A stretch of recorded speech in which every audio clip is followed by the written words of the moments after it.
नमस्कार, मैं हूं आपके साथ अनंत त्यागी।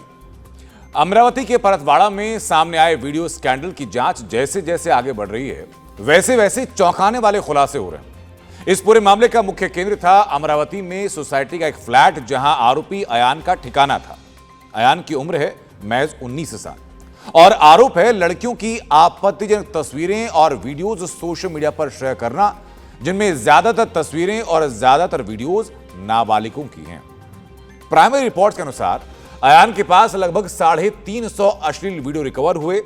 इन्हीं के आधार पर अयान और उसके साथी 180, दोबारा सुनिए, 350 वीडियोस थी 180 नाबालिगों की, जिनके आधार पर उनको ब्लैकमेल करते थे। ये मामला तो सामने आया, लेकिन पुलिस के सामने सबसे बड़ी परेशानी यह रही कि कई कोशिशों के बावजूद किसी भी नाबालिग बच्ची के घर से कोई व्यक्ति सामने नहीं आया शिकायत दर्ज कराने के लिए। हो सकता है सामाजिक भय हो। पुलिस ने स्वतः संज्ञान लिया, केस दर्ज किया। आरोपी की पहचान हुई अयान अहमद उर्फ तनवीर अहमद के रूप में, अमरावती का रहने वाला, और उसे उस वक्त हिरासत में लिया गया जब कुछ लड़कियों के साथ उसकी अश्लील तस्वीरें और अश्लील वीडियो सोशल मीडिया पर सामने आए। परतवाड़ा पुलिस ने बताया कि कई पीड़ित जो है वो नाबालिग हैं। इस प्रकरण के बाद लोग हैरान हैं, ये हो क्या रहा है? 180 नाबालिग लड़कियों को ब्लैकमेल किया जा रहा था और कोई शिकायत तक नहीं। और ये सब कौन कर रहा था? 19 साल का एक लड़का। हालांकि संभावना जताई जा रही कि युवक 19 साल का जो है वो अकेला ये काम नहीं कर रहा होगा। लेकिन क्या ये इकलौता ऐसा मामला है या देश के बाकी हिस्सों में और भी ऐसे मामले संभावित हैं? इसके पीछे की मनोदशा क्या है, इसके पीछे की साइकोलॉजी क्या है, और एक क्रिमिनल माइंड कैसे बन जाते हैं, वो सोशल फैब्रिक क्या है? दो खास मेहमान हमारे साथ हैं। उन दोनों से हम दो अलग अलग पहलुओं पर चर्चा करेंगे। एक पहलू ये कि जब कोई पीड़ित पक्ष सामने ना आए तो पुलिस का क्या धर्म बनता है, पुलिस कैसे आगे कार्रवाई करती है, और दूसरे शख्स से हम समझेंगे कि ऐसे क्रिमिनल्स के पीछे के दिमाग के पीछे क्या भाव चल रहे थे, साइकोलॉजी क्या हो रही होती है, और पीड़ित परिवार की साइकोलॉजी क्या होती है कि वो इतना कुछ होने के बावजूद सामने आके शिकायत दर्ज नहीं कराना चाहते हैं। ए के जैन साहब हमारे साथ जुड़ चुके हैं, पूर्व डीजीपी हैं उत्तर प्रदेश से, और अंजलि नागपाल हमारे साथ जुड़ चुकी हैं, साइकियाट्रिस्ट हैं। बहुत बहुत स्वागत आप सभी लोगों का। शुरुआत में जैन साहब आपसे जानना चाहूंगा, सर, ये प्रकरण जब सामने आया पुलिस को स्वतः संज्ञान लेना पड़ा, और स्वतः संज्ञान लिया उस आधार पर जबकि सोशल मीडिया पर यह प्रकरण सामने आया। अभी तक जो इनपुट है उसमें बताया गया कि 180 नाबालिग लड़कियां हैं जिनको ब्लैकमेल किया जा रहा था। ऐसे में पुलिस क्या करे सर? देखिए, जहां भी इस प्रकार की घटना होती है, दायित्व पुलिस के ऊपर आता है। पब्लिक की अपेक्षा होती है कि अगर नहीं भी कोई कंप्लेंट है, क्योंकि पुलिस के संज्ञान में आ चुका है, इसलिए एसएचओ या कोई सब इंस्पेक्टर उस हल्के का उसमें कंप्लेनेंट बने और उसमें मुकदमा कायम करा जाए, क्योंकि ऐसे प्रकरणों को आप ऐसे ही छोड़ भी नहीं सकते हैं। कभी कभी क्या होता है कि जब पुलिस मुकदमे दर्ज करके और सख्त कार्रवाई शुरू करती है, जैसे कि हुई है जी, तो बहुत से जो लड़कियों के परिवारीजन हैं, जब उनको लगता है कि ठोस कार्रवाई होगी और प्रकरण में ये बचने नहीं पाएंगे, इनका कोई भी रसूख हो वो बचा नहीं पाएगा, और स्टेट गवर्नमेंट और पुलिस विभाग हमारे साथ है, और सख्त कार्रवाई जब होती है, ऐसे लोग जेल जाते हैं। जो कार्रवाई हो रही है इस समय यहाँ पे अमरावती में जी, तो ये जब इस प्रकार की कार्रवाइयां होती हैं तो इससे जो कानून पसंद लोग हैं उनका भय कम होता है। नासिक में भी यही हुआ कि धीरे धीरे अब और कंप्लेनेंट्स आने शुरू हुए हैं, और बहुत सी जगह इस प्रकार की घटनाएं हुई हैं। ठीक है, कि लेकिन मैं आपके पुलिस के कार्यकाल के एक्सपीरियंस के आधार पर जानना चाहूंगा। जब इस सब्जेक्ट के बारे में हमने पढ़ा और सोशल मीडिया पर लोगों की राय देखी, लोगों के मत देखिए, तो लोगों का कहना, बहुतायत लोगों का कहना यह भी है कि भाई ऐसे लोगों को मदरसे से फंडिंग की जाती है कि आप ये अमुक काम कीजिए। वो फंडिंग भी गैर कानूनी होती है, वो मदरसा भी ऐसा ही होता है, या फिर फॉरेन फंडिंग भी होती है। टारगेट दे दिए जाते हैं लोगों को कि भाई इतनी लड़कियों के साथ तुम ऐसा करोगे तो तुम्हें यह इनाम मिलेगा। ये क्या आपके कार्यकाल में ऐसा कुछ होता है या सिर्फ पब्लिक परसेप्शन बनाया जाता है? नहीं, पब्लिक परसेप्शन नहीं है जी। पहले बहुत खुलकर नहीं होता था। पहले ऐसी चीजें सोशल मीडिया क्योंकि बहुत प्रचलित नहीं था, तो ऐसी चीजें कम नोटिस में आ पाती थी। ये सालों से चल रहा है, इस प्रकार के रैकेट चल रहे हैं और उन पर ठोस कार्रवाई इसलिए नहीं हुई कि कोई अपनी आवाज उठाने वाला नहीं था। बहुत सी घटनाएं हुई हैं, हम लोगों के कार्यकाल में भी हुई हैं, जहां पर कि रेप की कंप्लेंट आई और दुर्व्यवहार की शिकायतें आई, पर कोई कंप्लेनेंट सामने नहीं आ रहा था। उनके परिवारीजनों को धीरे धीरे कन्विंस किया गया और उनको कॉन्फिडेंस में लिया गया, क्योंकि उनकी गवाही आना नितांत आवश्यक होता फंडिंग है। वाली बात सच है सर, होता है ऐसा? जी हाँ, बिल्कुल होता है। आप देख लीजिए हाल के दिनों में जो दिल्ली में ब्लास्ट हुआ, जो ये KGMU का डॉक्टर था, पूरा एक डॉक्टर्स का नेक्सस था। बहुत जगह है, फंडिंग भी करते हैं, इनकी बाहर से इन लोगों को फंडिंग भी मिलती है इसके लिए जी। अब देखिए, कभी कभी ज़कात में मस्जिदों को बनाने के लिए फंडिंग मिलती है, पर उसका दुरुपयोग इस प्रकार की घटनाओं में करते हैं। छांगुर के केस में भी यही हुआ। तो ये बहुत से इंसिडेंट्स हैं जो हाल के दिनों में यूपी ATS ने या STF ने जिनका पर्दाफाश किया है, उन सब में ये बातें निकलकर सामने आ रही हैं। इस बारे में मैं आपसे आगे भी बात करूंगा सर। इन केसेस जो लैंडमार्क केसेस आपके सामने आए, हम उस बारे में भी बात करेंगे, क्योंकि बहुत इंपॉर्टेंट और बहुत चौंकाने वाली बात आपने कही कि फंडिंग होती है ऐसे लोगों को। लेकिन अंजलि नागपाल मैम, मैं पहले आपके पास भी जाना चाहूंगा कि ये जो लड़का पकड़ा गया, 19 साल की इसकी खुद की उम्र है, 350 से ज्यादा वीडियोस बनाकर के ब्लैकमेल कर चुका है, 180 लड़कियों को ब्लैकमेल कर चुका है। तो ऐसा भी नहीं है कि साल, 1.5 साल, 2 साल का पूरा खेल रहा होगा इसमें, 5 साल से ये इन्वॉल्व रहा होगा। उतनी उम्र का बच्चा ऐसी मानसिकता के साथ पनप जा रहा है, ये कैसे होता है? इसको स्पेशली डिपेंड करता है कि आप किस तरह के एक इकोसिस्टम से निकल रहे हैं, किस तरह का आपका आसपास का सराउंडिंग है, आपका घर, आपका समाज किस तरह आपको पाल रहा है। तो अगर सभी आसपास उनके यही समझा रहे हैं कि ये सब ठीक है, कर लीजिए, तो ऑब्वियसली वो लड़का कुछ गलत नहीं कर रहा, उसके हिसाब से जो उसको रास्ते पे डाल दिया गया है वो उस रास्ते पे चल रहा है। तो इंटेंट का बहुत बड़ा जो है क्वेश्चन रहता है। अगर किसी की मर्जी के खिलाफ और इंडिपेंडेंटली कोई कर रहा है, तब हम उस बच्चे के अंदर ये जरूर देखेंगे कि इसके अंदर पर्सनालिटी की क्या प्रॉब्लम है, एंटी सोशल पर्सनालिटी है, साइकोपैथ जो है उसके अंदर ट्रेट्स हैं, या फिर उसके अंदर इस तरह की जो है इम्पल्सिविटी है, उसके अंदर रिस्क टेकिंग बिहेवियर है, हर चीज में उसे गलत चीजों में मजा आता है, किसी के दर्द में उसे खुशी मिलती है। तो इसमें ये बहुत जरूरी है जानना कि इंटेंट क्या है, क्या वो किसी बिगर मशीनरी का पार्ट है, तो उसका बहुत छोटा रोल है। फिर तो जो उसको बता दिया गया है वो तो ओबीडियंट बच्चा है, जो उसको कहा वो किया जा रहा है। उसे नहीं पता, शुरू से उसका मॉरल कंपास बनने ही नहीं दिया, उसको बताया गया यही सच है, यही ठीक है, इसी के अकॉर्डिंग चलो, तो उसका मॉरल कंपास बना ही नहीं कभी। वो ये आई कि चूंकि खुद कम उम्र का था, अलग अलग कोचिंग इंस्टीट्यूट में ये अपना एडमिशन लेता था, वहां की फीस जमा करता था, वहां पर क्लास में पढ़ने वाली लड़कियों के साथ संपर्क में आता था, उनको घुमाने के लिए ले जाता था और वहां पर ये सब कुछ होता था। तो उसमें वो खुद अकेले कर रहा था या किसी के साथ मिलके पूरा गैंग ये सब कर रहा था, वो भी जो है जरूरी है। और वो उसमें कहीं ना कहीं ये तो जरूर क्लियरली दिख रहा है कि इस ऐसे बच्चे जो हैं उनके अंदर कंडक्ट डिसऑर्डर जिसे हम कहते हैं, या फिर ADHD with anti social personality disorder, इस तरह के कुछ ना कुछ ट्रेट्स रहे होंगे। मॉरल कंपास स्ट्रांग नहीं है और इन्हीं चीजों से, दूसरों की जो है परेशानी से उसको खुशी मिलती है। इस तरह का जो है पर्सनालिटी मुझे दिखती है। क्या आपके एक्सपीरियंस से मैम आप क्या बताएंगी कि क्या एक जेंडर के विरोध में ऐसा किया जाता है, या चूंकि जैसा कि लोग कह रहे हैं कि भाई ज्यादातर लड़कियां जो उसमें नाबालिग जो संलिप्त पाई गई वो ज्यादातर किसी और धर्म से थी, तो धर्म के आधार पर सिलेक्शन किया जाता था, ऐसा डिसऑर्डर एग्जिस्ट करता है, ऐसी मानसिकता एग्जिस्ट करती है? ये तो बहुत बड़ा एक पॉइंट होगा, और इस पॉइंट पे बिना जाने कुछ बोलना जो है वो समझदारी नहीं होगी, क्योंकि हर धर्म में हर तरह के इंसान रहते हैं। तो इसलिए ये कहना कि एक धर्म में ही हो रहा है, और अगर हो रहा है तो इसके ऊपर बहुत स्ट्रांग एक्शंस होने चाहिए। हम सभी इसमें जो है स्ट्रांगली इसको सपोर्ट करेंगे, बट बिना जाने कुछ भी कह देना वो मेरी तरफ से समझदारी नहीं होगी। बट सर, क्या ऐसे गिरोह एग्जिस्ट करते हैं अपने कार्यकाल के दौरान आपने देखे जो कि धर्म के आधार पर काम करते हों या धर्म के आधार पर लोगों को टारगेट करने के लिए फंडिंग देते हो? जी हाँ, बिल्कुल हैं, खुलेआम हैं।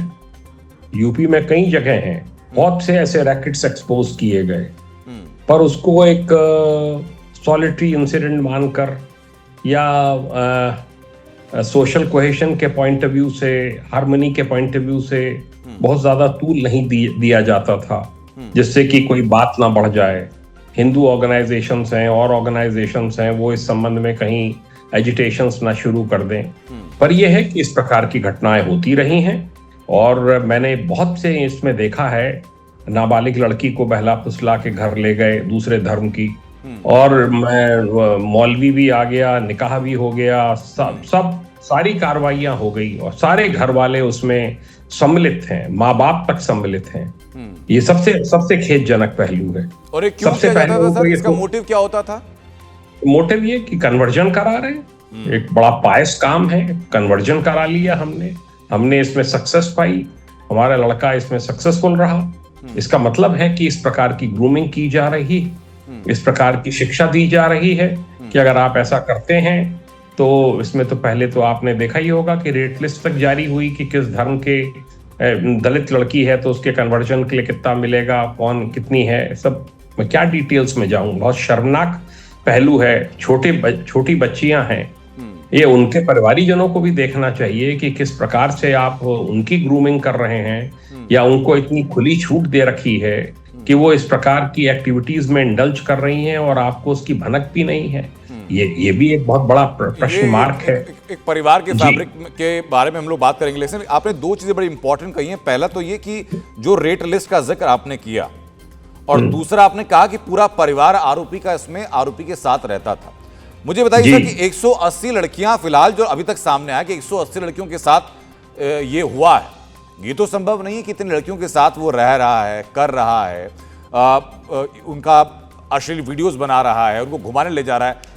क्या 19 साल के 18 साल के लड़के के पास इतना पैसा परिवार से आता है क्या कि उतना कुछ कर सके? तो क्या बिना फंडिंग के संभव है सर? क्या कहीं ना कहीं से फंडिंग हो ही रही होगी? बिना फंडिंग के कैसे करेगा? मैंने कुछ वीडियोस देखे हैं जिसमें वो रॉक स्टार की तरह बिहेव कर रहा है। हाँ। स्टेज पे खड़ा है और हरी भीड़ है, उसको वेलकम किया जा रहा है।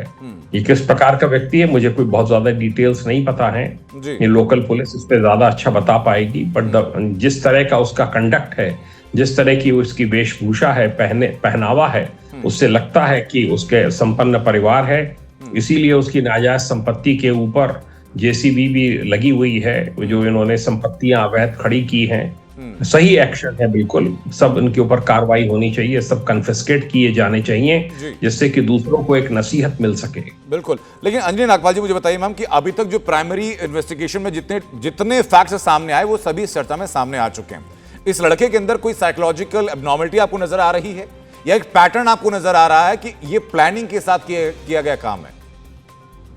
मुझे तो इस बच्चे के अंदर एंटी सोशल पर्सनालिटी दिख रही है, जिसमें वो इम्पल्सिव हो रहा है, गलत कामों से उसको जो है एक डोपामिन किक मिल रही है और उसी में उसको खुशी मिल रही है। मुझे तो इसके अंदर ज्यादा एंटी सोशल पर्सनालिटी की तरफ इसका दिख रहा है और मॉरल भी इसके जो कंपास जो है वो भी इसका काफी वीक लगता है, जिसमें जहां सोसाइटी के जो है अगेंस्ट अगर जाना है अपनी मन की खुशी के लिए तो चले जाइए, जिसमें किसी का नुकसान होता है तो होने दीजिए।